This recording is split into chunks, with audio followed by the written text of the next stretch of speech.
You're listening to the Late Night Football Show with your host, Rohit Singh. That's me. On this show, we talk about some of the most serious, least silly topics from the world of football for your entertainment and enjoyment. Please remember that the show is BYOL. Bring your own laughs, since we don't have the budget for a studio audience. Happy listening. Hello everyone and welcome to Late Night Football. This is a new episode and a new series that we're doing today. Something a little bit different than the usual match reactions, previews, things like that. We wanted to diversify a little bit, and we know a lot of you enjoyed the Trivia Duo tournament, so we thought, why not something else? So we thought of this idea of talking to people who've actually been in countries that have hosted international tournaments, or in today's case, people who have been in countries that have won international tournaments, because I've never actually been in an international tournament before. So I thought it would be a unique experience, and luckily I know a person who has experienced that. So we thought, why not invite her on the show? So we're going all the way back to a time before I was born. And I know a lot of viewers that are watching the show, I know you guys weren't born at that time either. So for you guys, it's a little bit of a trip back to the unknown, towards the time that we call the 80s. And for some of you, you may remember the time, you may remember the 80s. So this will be a nice little nostalgia bout for you as well. So, a little bit of something for everyone. So joining me today, we have Lisette, all the way from the Netherlands. Well, technically now she lives in Toronto. But welcome, Lisette, to the show. Really, really excited to have you here with us. Thank you, Rohit. I'm glad to be here. Yes, so I know I've already now kind of like aged you and dated you based on what I've just said. But yes, It's but okay. yes, but you're here today to talk to us about a tournament that was quite special, Euro 1988. Very wonderful tournament that I've only read about. I haven't actually seen. But you were under that time, and we're going to talk about that because today that is the only tournament that the Dutch have won. So it's a nice little unique factor, and so we're going to talk about that. Before we begin, I would like to ask all of you who's watching the show, please remember to like the video and also subscribe if you're new. We need more followers. We want to get to 70 by this week if we can. We're currently at 61, so help us reach that goal. Please do subscribe to this video, and also smash like if you think that this is a cool concept what we're doing here, and if you'd like to see more of these kind of videos. So, all right, let's get into it. We got done with the pleasantries. So, you're Dutch. I'm not Dutch. Yes. No, but I have sort of I would say passive interest in the Dutch team. I've been following them, I think, pretty much since I started actively following football. I was watching since about 2006. I've seen them at a few tournaments. I rooted for them in the 2010 World Cup final, even though I think logically everyone knew they were not going to win. But I rooted for them, at least half-heartedly. I rooted for them. So I followed that, and not being Dutch, but following the team, I still find it frustrating because there's always this. I would say not hype, but there's always an expectation around the Dutch team that they will do something at every tournament, that you expect them to do well, and somehow, inevitably, almost at every tournament, they flatter to deceive. This is my perspective as someone who's not always following them. The last few tournaments, we haven't had any expectations because they haven't even made it. But anyway, you as a casual fan of football and a casual fan of the Dutch team, how frustrating is it to watch the football game? Yeah, that's a really good question. Again, because I have seen the Euro 88 and we did so amazing there, it's hard to see, the ups and downs that the team goes through. You're very right at saying that I'm a casual football and Dutch national team watcher and fan, so to speak. And being a little bit away from it all because I've moved away from the country around 15 years ago. It's hard to follow all of the sports and all of the countries. But still, your heart is there. I want the Dutch to win. I expect something from them, not necessarily, the big win, but, they like you say, they always do something that makes you just, get really excited. And I think we just have that national pride in ourselves. That we just really hope that they will do better. It's been really hard, in the 2010s to see that kind of decline. And we're just like, why? What's going on here? But also recognizing that, it is a new age, and, the way how teams are being managed is changing. There's always a new players are coming up. And now actually it's really exciting to see what the future beholds, because I think we're like on the up again. So I think don't count us out yet. We're still there. We're gonna make it again. Yeah. Was Euro 88 the first tournament that you watched as a fan? Yeah, absolutely. So I was 13 at the time, Oh, okay. and I did not grow up in a household where sports was a big theme. But I do distinctly remember my godmother really was, and she loved and still loves to this day soccer and gets so excited. So it was always really fun hanging out with her when she was watching soccer, because she would get so into it. She'd be like shouting and like, no, the ball needs to go that way. She'd be kicking with the guys along. And like, she always ended up having bruises from kicking against a coffee table and stuff like that. So I really she really instilled that in me. So when Euro 88 came up, she was like, listen, we got Van Basten, we got Charlotte, we got, like she just kept going. She's like, we got this team. So she kind of really got me excited. And honestly, it was obviously in summertime, and I was a little bored. I was like, we're like reading a lot of books, and but quite a few of my friends were on vacation, and so I was a little bored. So I kind of just decided rather consciously, like, I am going to watch this tournament. And then decided I'm going to do some scrapbooking. Unfortunately, I lost my scrapbook. I don't have it. Otherwise, I would have shown it. I know, it would have been so much fun, right? But I do distinctly remember how it looks like, because I actually, a couple of years ago, my parents moved and I actually held it in my hand. So I don't know where it ended up. Hopefully it's somewhere still, probably in the Netherlands though. But yeah, I distinctly remember making the conscious decision that I was going to watch this tournament. And, of course, the more that, the better we were doing. I was just glued to that TV, and I would have like these phone calls afterwards with my godmother, being like, oh my God, did you see that? So she taught me a lot that I know about football. Yeah. No, the reason I asked you is because basically your first tournament you watched and they won it, so like it peaked, and that kind of gave you false expectations maybe for the rest of your lifetime. Because if you watch them suck the first time, then you can have low expectations. But anyway, so Exactly. at the start of your fandom. But anyway, yeah. Yeah, no, it's totally true, because you just totally get sucked in, right? And then you keep having these, you're right. Like you keep having these expectations, also knowing like, or at least later on, learning a little bit more about, when you have like the different managers, the coaches of the clubs and the national team coming in, and you start recognizing names. You're like, wait a minute, And of course, like at that time, like let's say it's the 90s, you start to learn a little bit more about the history. And, before 88, I never realized that we were not a big player until the 70s. That's when Johan Cruyff came up. And we were suddenly in the finals playing against Argentina, and I think it was 74. No, that was 78. 78, sorry. And like, before that, like, no idea. But, for me, it was like, oh, I've just kind of got us out of the, out of the nothingness. Yeah, it was 74 at first that you guys made the final against Germany. Mm-hmm. You lost that one. Which we lost. And that was 78. So, there's two finals before that. Which we also lost against 78. But I don't think he played in 78, actually. No, he did not. Yes. I think he was protesting. Yeah. Against... there's lots of different theories, yes. Yeah. Okay, so let's talk about 88 specifically. I think we've done a bit of the history channel coverage, but let's talk about 88 in particular. You mentioned a little bit about how your godmother was really excited about the tournament.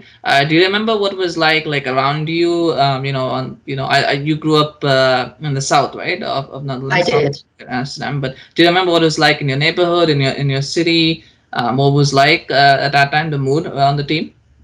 Because we had a good team at that time, but yeah, I think people had excitement, like not like over the top excitement, but some natural excitedness about it because they realized we did have a really good team. I think most of the players were quite well known across the nation by people. So that definitely really, people feel a connection to it.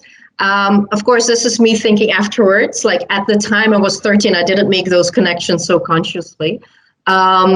And again, like because I was from a household where, my parents really did not care very much for sports.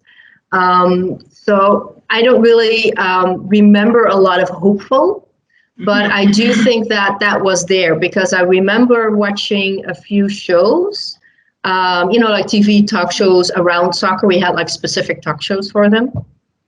And of course, that was the main mode of communication back then, right? Of mass communication. So there was definitely a lot of like hopes, like, we have this really good team. So, let's root for them. Let's get this going. But let's first see how they're doing in the first couple of games, because that's essentially very Dutch, is where you're saying, oh, there's this hype going on. Oh, let's just calm down. Let's just, we don't want to be too much, just in case like we get egg on our faces. So yeah. Yeah, no, totally. I get that. I was gonna say, you guys didn't have Twitter and Facebook at the time. Was it just like you guys had to watch TV in those days to get the news? You didn't have Twitter and Facebook. Yeah, TV, radio, and a newspaper and What's magazines. I don't know. What's a radio? I don't even know what that is. No, I'm just kidding. Yeah. No, there was a radio. There was a time when we had to imagine. Actually, I should tell you, if you ever want a very exciting game, you should turn on the TV, lower the volume, and then turn on the radio, and you'll see how the commentators will be selling it to you. There's absolutely nothing going on the field, and the commentator on the radio is like, and this is happening, and that is happening. Oh man, you could see. They get so excited about it. It's actually really, really funny. They are very good salesmen. Yes, there was a time when we had to imagine what was going on because you couldn't actually see it. Yes. Yeah. That was the time when that happened. All right. So we're talking about the tournament, and I don't know if the viewers watching are aware of what happened in the tournament. But basically, the first match for the Netherlands was against the Soviet Union, which was still a country at that time, and you guys lost them in that match. You lost 1-0, I think. That was the score. What was it like after that? Like you talked about how there's like cautious optimism, right? Where people are like, hey, but they want to calm down. First game you lose, what happens? Is that like people thinking, oh my god, here we go again? Or was it like something, oh, it's just one game, it's just one defeat, we can still come back? Yeah, I mean, I think we had people that were in both camps, right? Being like, oh man, that's it. Like, of course we had to lose. And others were like, this was just a warm-up. This is just to whet our appetite. Don't give up hope here. For me, what I really remember is not so much about the game itself. What I remember a lot is more that we won against England. We won from England, and we were very, very excited about this. This was a big deal. So I remember jumping up and down there. About losing from the Soviets, I think it was sort of like, oh, it's the first game. Like, that's how I approached it anyway, where I was like, it's just the first game. There's so many to come. Like, we're fine. Yeah. Why was beating England such a big deal? I'm sorry. Why was that such a big deal? I think there was a little bit of back and forth. They were like, oh, we're going to win from those Dutch. Like, come on. Like, And, I think, again, like, talk shows really played out against that a little bit. And they were like, wait a minute. Hold on a second.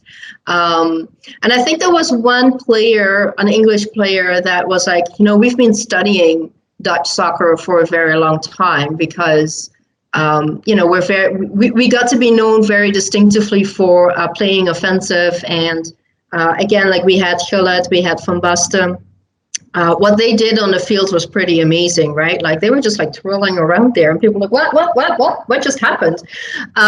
So they were just really like studying this essentially. So I think afterwards when they won, people were like, we can study, but we still won. Like, you just don't have what we have. So there was a lot of pride in having these guys, and they did become quite icons. And I think Charlotte was already a bit of an icon anyway. Because he'd won a few things already. I think both of them actually, but And I know that in, I think it was it 87, 84. I can't remember. I'm really bad with dates. But when he dedicated one of his trophies to Nelson Mandela, which was a really big deal. So yeah, people kept that in mind. Yeah. So, speaking about pride and rivalries, the semi-final was against West Germany. Yes. You talked about beating England, and obviously we talked about the '74 final against West Germany. You guys lost that one. Now you're playing them in the semi-final. Uh, what was it like? I mean, just before the final. Well, sorry, before the semi-final. What was it like? What was the conversations happening at that time? I think I don't think it was immediately known who we were playing against because they were not done with their group tournament yet or their group games. So when that became, there was a bit of hesitation, I guess, on people's part, being like, "Oh man, we got to play against them." And I think, I remember talking with my godmother about this, and I was like, "Well, what's so bad about it, right?" Like being this 13-year-old that didn't have any soccer history lessons yet, and she was like, "Well, let me tell you." And so she kind of shared with me that we're actually pretty even in terms of, if you look at the number of games that we have and then the number of games that we won and the number of games that they won, they were always, I think they had 1 or 2 games on us, but we were pretty even. So, and like to your point, because we lost 74, it was really, they wanted retribution. We were like, no, they got to win. For me, I didn't feel it that much. What I noticed, I think, especially like a day before and on the day itself, before the game started, there was a lot of talk, a lot of strong emotions came up with people because, of course, we were occupied during World War II by Germany. And a lot of feelings came back around that, which, to me, like I kind of connected to it because I probably around twice, 3 times, I would have read Anne Frank's diary already. So, and, I've been to the Museum of Anne Frank in Amsterdam. So I kind of connected those emotions to that, her diary and what had happened. And, it just made me really sad. But at the same time, my parents really brought me up in that, like, that was done. This is now, you can't hold this against people, whose grandparents were in the war, right? It's, you can't do that. That's not being fair. But so to me, it was really surprising that a lot of people, fell back on those emotions, and of course, because I had never lived through that war, I didn't really understand that very much at the time. But it was certainly a lot about, we need to get that retribution from 74. Like we're winning this time. Yeah. Well, the match happened, and you guys won. And what was it like after that game, after the win? It was quite a good game, from what I remember. And what was it like in the streets? The people were happy. Was there like a weight lifted off people's shoulders? That finally we got a big win back over the Germans. Absolutely great. People were really happy. They were just like, there was like dancing. There was like, I remember in the street where we were living in the suburbs, there was like a bar in the street, and there was like people had gathered there to watch the game on this big screen, right? And so we heard like a lot of whooping throughout and everything. And then after we actually won, yeah, people were so happy. There was a lot of just happy screams, happy dancing, lots of drinking, I'm sure. And it went throughout the night. I remember that because, of course, 13-year-old, you have to go to bed at some point, which you really don't want to, but you have to. But, it's summertime, so the windows are open, and I could not sleep because it was so noisy because people just kept partying. So I really do remember that. And I also remember that, kind of like Amsterdam being the capital of the country, realized, we need to get our affairs in order because what if they actually win? What are we going to do then? Like all these people are going to come to Amsterdam. Like we have to make sure that we are prepared for this. So there was definitely like, that going on as well. Well, preparation is key. We know that from the Raptors win. We were there last when the Toronto Raptors won the NBA. That I would imagine it was probably a bigger deal than that. to win the Euros. But talking about that in the final, actually before that, just one quick question: do you think people were more happy winning that semi-final? But do you think they were happy about the fact that they were in the final, or do you think they were happy about the fact that they beat the Germans? Kind of putting on No, the I spot think like they were that. happier that we won the tournament. Oh, okay. Yeah, yeah. Yeah, and of course we get to that final. Before the final, what were the emotions like for you personally? Were you like, I mean, were you nervous? Were you like, this is whatever? What was it like watching the final? Before the final. Yeah, I think I think I was very, well, not very, but I know that I was nervous. And of course, like you're just, like young teenager that's not entirely sure of themselves. So you get that all encapsulated in all of this, right? And I had pretty briefly stated, we are just going to win this. And a lot of people and a lot of kids were they were challenging that because they were like, well, but we lost from them already. Why would we, Hmm. we will lose them again, right? And the USSR was really known for playing really good defense.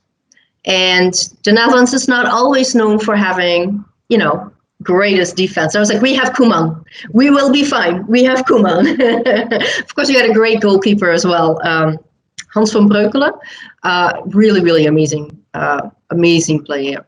But yeah, like it was sort of, I still remember that I was like, no, no, no, no, no, we're going to win because, but, of course, a big portion of why I wanted to win was just having that hopefulness. And I think my godmother was definitely rubbing off on me because she was extremely excited. So, yeah. For sure. Well, and yes, for context, the team that we were playing in the final was the Soviet Union, the same team that had beaten you guys in the first game. So yeah, it was a Mm-hmm. kind of nice bow tied around the gift or whatever the analogies. I'm very bad at analogies. But yes, finally, you won that game. Fantastic. What happened after that? After the final? Because Yeah. I mean, yeah. I mean, Well, let me just say here one. I was in yeah. Amsterdam after the Europa League final in 2017, which they lost. So I've seen what Mhm. happens after after people the hometown people lose a game. So I've seen that. What was it like? And that's not a good sight. But what was it like after they won the match? Yeah, it went crazy. So you have to understand, at that time, like even like about, I would say like an hour before the game started, it was quiet. Nobody was on the street because everybody was already getting ready, watching TV, learning, like what players are on, where are they playing, and just getting ready, right? So it definitely like it was eerily quiet. Afterwards, eruption, explosion of sounds. You had like the cars honking in the street. You had people screaming of joy. There were dances. I know that at one point my parents switched to like local TV because they were like, well, I wonder what's happening in our city center, right? People were just like dancing everywhere. There were like parties. There was like everybody had been buying a lot of like orange paraphernalia the days before. So again, like, you suddenly saw this wave of people going crazy. And then they, of course, showed a lot what was happening in the larger cities, specifically in Amsterdam. And wow. So yeah, so definitely I remember that from afterwards. Yes, and of course you're wearing orange from that same time to commemorate that. Yes, of course, of course. I remember I had an orange hat as well. Yeah, Yeah. yeah. Yeah, I mean, that reminded me actually. Yeah, this was something that we used to do as well when I was kid. When we were kids, we'd watch a game, whatever it was, and then immediately go to a news channel. Because if they lost or there was a big win or a big loss, you know that the news channels are going to make him every day. They're going to milk it for all it was worth. So it's Hmm. fun to do that. I mean, as a kid, it was fascinating. These days, now we watch YouTube videos or wink wink. So I go to social Hmm. media to check out reactions. So it's a little bit different. But yes, but that was wonderful. I did have a question for you. I didn't have we. This is an interesting one that jumped out at me recently as I was trying to do a bit of research on Euro 88 because I didn't watch it. So that's one of the reasons why I can give a lot of personal experiences because I didn't actually watch the tournament. Normally, I'm jumping into my experiences. But this is something I read and I found it very interesting. In Euro 88, there were two players. You touched on Hulit? Julit, how do you pronounce it? Yep. Yeah? Ruud Gullit. Rouge Schulit. Okay. Yeah. Okay, yeah, I'm pretty bad at it. Viljoen, and you had Riijkaard, and these Yeah, players, Dutch players, but of from Suriname, as I remember, right? And so correctly. I think one of the first. I don't know, they were the first, but probably among the first immigrant players of immigrant from immigrant parents who played Absolutely. for the Netherlands. And there was a lot of talk about how they had kind of changed the culture a little bit, because not only they knew they had grown up in Dutch culture, they'd grown up in the Netherlands, so they had that Dutch footballing education, but they also had traits from Suriname, from the South American, because Suriname is in South America, so they had a little bit of that South American flair as well. So they kind Yeah. of fuse that together. Just and we talk about diversity a lot. In our day jobs, even on this channel, we talk about diversity a lot. Was this to you? I know you were a kid at that point, but do you think now, reflecting back, that that was a big part of what made that team special, was because they had these two players, key players, who kind of merged those two traditions, where they had that Dutch flair, but they also brought a little bit of that South American, uh, you know, whatever flavor you want to call it, to the Hmm. team, and that kind of made it better and actually helped them. Maybe even was a missing ingredient from previous teams. Hmm. Absolutely. I do think that you're right at your analysis there. I think they brought a lot to the team, and something that was really, really obvious was that they were really playing very well together. Like they were just like, I think Riijkaard was a midfielder, and of course Gullit was a striker who you could position anywhere, pretty much. Same thing as Van Basten. And they just like they were just so good. There was not like this idea of like it's just I'm just playing for me, which is a lot of the analysis, a lot of the comments that I've heard in the past 15 years at the very least, if not 20 years, is that a lot of players are more or less playing for themselves. They're not really playing that well together. And these three guys really did that extremely well. And but I think just like I don't know what it really was, honestly, because I don't know that much about soccer, whether it was, being trained in the Netherlands, but having the Suriname flair and knowledge from that, and that combined, or if it just like they were just like really good at sports. Like, obviously they were extremely talented, right? So I honestly I don't really know, but I think diversity wise and inclusion wise, I think they brought a lot to the team. I think they showed that the Dutch team or the Dutch like the national football soccer, I don't know, association, whatever it's called. I think they just had to realize a little bit better about who do we actually need to include in our selections for our national teams. Well, this isn't a for diversity and inclusion, but anybody who's watching this from that lens, you're welcome. But okay, all right. Final question for you: who was your player of the tournament? The player that you enjoyed watching the most? So it really is that duo because I was thinking really hard, like who would be my favorite player when you asked me if I wanted to do this. And I thought, who would be my favorite player? But and I know that the top scorer was Van Basten, so it would be logically to say that he was it. But I think for me, it was just seeing the both of them play together was just like so much fun.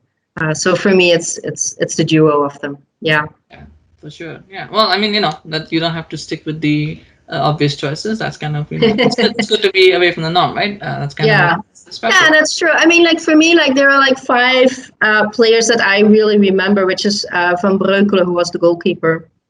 You had Riijkaard, like you said, Frank Riijkaard.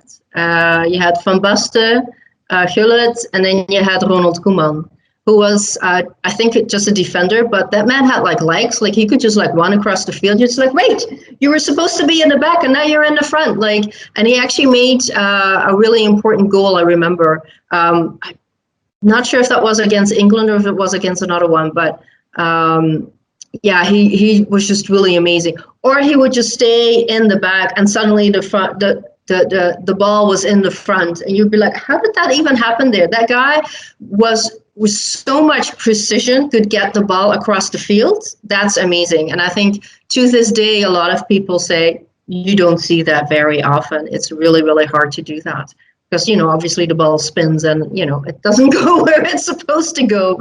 And, but yeah, he was really extraordinarily good at that. So, yeah. Hmm. Well, yeah. I mean, I've only heard stories about the players. I haven't actually seen any of them in action. So we'll have to take your word for it on what you say. But Absolutely. yes, well, sadly, since then it's only been downhill. Unfortunately, I mean, I'm just kidding. But yes, it has been difficult supporting the Dutch. But they do have a good team coming up, and maybe they did make a final just last year, right? The Nations League final last year. Hmm. So I know Hmm. it's not a tournament that a lot of people rate, but still something. And maybe there is something a good future in store. I'm following. I support Man United. We have a Dutch player now again. Well, we have two of them, but technically, but yeah, we have one of them now, and Donny van de Beek. So hopefully he will do well, and hopefully things will improve for all teams, for both United and for the Netherlands. But that's it for today. Exactly. Thank you so much, Lisette, for joining me today for the show. It was really enjoyable for me to hear your experience of the tournament, to kind of get a feel of what was going on in your mind, in your home, in your city. Was really happening, because it's kind of unique, right? When you watch it on TV and you're following it from afar, you kind of see a few things, but it's a different experience altogether to be immersed in that. I think that's definite. And thank you so much for bringing that to life for us. I think it was really wonderful. I know you had to strain your memory a little bit because we're really going back like 30 years, right? You're going back 30 years, so I understand that. Yeah. But thank you so much for doing this for us. I hope this was. I hope you had a good time. I know I had a great time. Yeah, Thank I you. did. Thank you. Yes, well, I hope it was not a lot of research for you to do. I know you had to really try to find your scrapbook, which yeah, I would have been interested in seeing that one. I think a lot of people would have wanted to see Yeah, that. that would have I've been seen it. so funny. But Yes. like because we did won the tournament because we kept doing better, there was more and more material that I could use for the scrapbook. So it became really this big project of mine, and it was really a lot of fun. Yes, for But sure. unfortunately, I couldn't find it. But yeah, thank you for asking me to do this. It's been fun for me. Yeah, for sure. So if you like that video, please remember to give it a like and also subscribe to the channel. Please don't dislike it. I mean, that will just break my heart, and I think Lizette's. So just don't do It that would. if you can avoid it. But yes, please do smash a like and do subscribe to the channel. If you liked it, please let us know in the comment section as well. If what you enjoyed about it, and then we can do more of these. If people like it, we'll do more of these kind of episodes. Because yes, I'm sure there are lots of people out there who've been part of these kind of experiences, and we'll try to bring them on the show. But share your comments and your feedback. We really, really appreciate it. And obviously, we're having more content for you coming up this week. We've got a big game this weekend coming up. Chelsea against Liverpool. So we'll definitely be doing a reaction for that as well. But yes, thank you so much, Lisette. Thank you everyone for watching. We'll see you again soon. Take care. Bye bye. Bye. Hey everyone, thank you so much for listening to that episode of Late Night Football. We need your help to grow this channel, so if you've been enjoying the show thus far, please do like and subscribe to this channel and share it with your friends, family, colleagues, neighbors, drinking buddies, fellow football fans, and anybody else you know or don't know. We'd really appreciate it. Please also follow us on Twitter and Facebook via the links in the description below and spread the word about us. Take care.